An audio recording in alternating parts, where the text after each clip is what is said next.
রাজনৈতিক দল ও ঐক্যমত্য কমিশনের মধ্যে লক্ষ্যে কোনো ভিন্নতা নেই বলে মন্তব্য করেছেন সহসভাপতি আলী রিয়াজ। জুলাই মাসের মধ্যে সনদ প্রকাশ করায় এখন প্রধান বলেও জানান তিনি।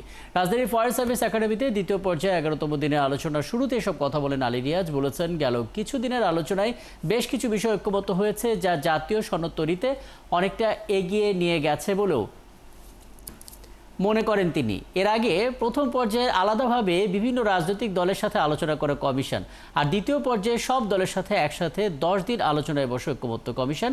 এতে সংবিধানের ৭০ নম্বর অনুচ্ছেদ এবং সংসদ স্থায়ী কমিটির সভাপতির পদসহ মাত্র ৫টি বিষয়ে একমত হতে পেরেছে রাজনৈতিক দলগুলো। প্রধানমন্ত্রীর মেয়াদ, রাষ্ট্রপ্রধানের মূলনীতি, ১০টিরও বেশি আলোচনায় উঠলে এখনও তা নিয়ে ঐক্যমত্য হয়নি দলগুলোর মাঝে।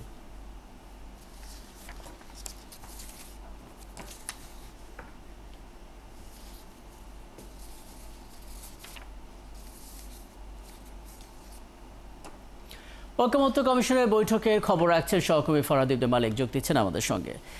ফরহাদের আগে বেশ চমৎকার করে আপনি ৩টি পয়েন্টের কথা বলেছিলেন, যে ৩টি পয়েন্টের উপরে আসলে বেশি ফোকাস দিচ্ছে ঐক্যমত্য কমিশন। এর বাইরেও জুলাই সনদের কথা আমরা শুনতে পাচ্ছি।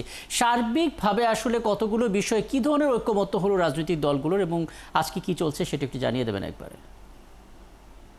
রাকিব, এর আগে ১০ দিনের আলোচনায় মোট ৫টি বিষয়ে ঐকমত্য হয়েছে, রাজনৈতিক দলগুলো ঐকমত্য পোষণ করেছে, আর ১০টিরও বেশি বিষয়ে আলোচনা হয়েছে টেবিলে। কিছু কিছু বিষয় একমত হলেও বেশ কিছু বিষয়গুলো তো আসলে একমত হতে পারেনি। অর্থাৎ মোদ্দা কথায় এই 10টির যে বেশি বিষয়গুলো রয়েছে সবগুলো রাজনৈতিক দল একেবারে একমত হতে পারেনি, যার ফলে আজ 3টি বিষয় উঠেছে। প্রধান বিচারপতির নিয়োগ প্রক্রিয়া, আজ উঠেছে তত্ত্বাবধায়ক সরকারের ব্যবস্থা, আজ উঠেছে জরুরি অবস্থা ঘোষণা। জরুরি অবস্থা ঘোষণার বিষয়টা গেল সোমবার উঠেছিল, তত্ত্বাবধায়ক সরকারের ব্যবস্থা 1 সপ্তাহ আগে এসেছে, প্রধান বিচারপতিও 1 সপ্তাহ আগেই আলোচনায় এসেছে।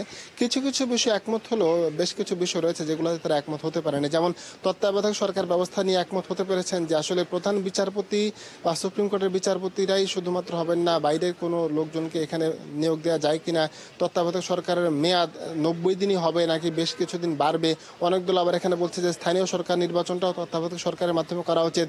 তবে কিছু দল বলছে যে স্থানীয় সরকারের মেয়াদ এক এক সময় এক একবার শেষ হয়, ইউনিয়ন পরিষদ, পৌরসভা, উপজেলা পরিষদ, জেলা পরিষদ, যার কারণে 2-3 বছর সময় লাগতে পারে, এটা স্থানীয় সরকারের মাধ্যমে সম্ভব না। আবার প্রধান বিচারপতি নিয়োগ ব্যবস্থা নিয়ে কথা প্রথমে উঠেছিল যে জ্যেষ্ঠতার ভিত্তিতে প্রধান বিচারপতি নিয়োগ হবেন। এখানে বিএনপি বলেছিল যে সর্বোচ্চ জ্যেষ্ঠ 3 জনকে রেখে একটা প্যানেল তৈরি করা হবে, যেখানে একজন প্রধান বিচারপতি হবেন। পরে কিছু দল এখানে 2 জন করার পরামর্শ দেওয়াতে কিছু জায়গা থেকে সরে এসে জ্যেষ্ঠতার ভিত্তিতে 2 জন থাকবেন, সেই প্যানেল থেকে একজনকে নির্বাচন করার বিষয়ে ঐকমত্য কিছুটা হয়েছে। কিছু কিছু বিষয় এখানে বাকি রয়েছে, যার ফলে আজ আলোচনা আবার হচ্ছে এই বিষয়গুলো নিয়ে। আলী রিয়াজ মনে করছেন আজ এই 3টি বিষয় নিয়ে আলোচনা করে আলোচনা একটা সুরায় আসতে পারবেন তারা, যার মাধ্যমে জুলাইয়ের মধ্যে জুলাই সনদটা তারা প্রকাশ করতে পারবেন। রাকিব, অনেক ধন্যবাদ। আরও কথা হবে নিশ্চয়ই পরবর্তীতে। সহকর্মী ফরহাদ ইবনে মালিক আমাদের সঙ্গে যুক্ত হয়েছিলেন, ঐক্যমত্য কমিশনের বৈঠকের আপডেট আমাদেরকে জানাচ্ছিলেন।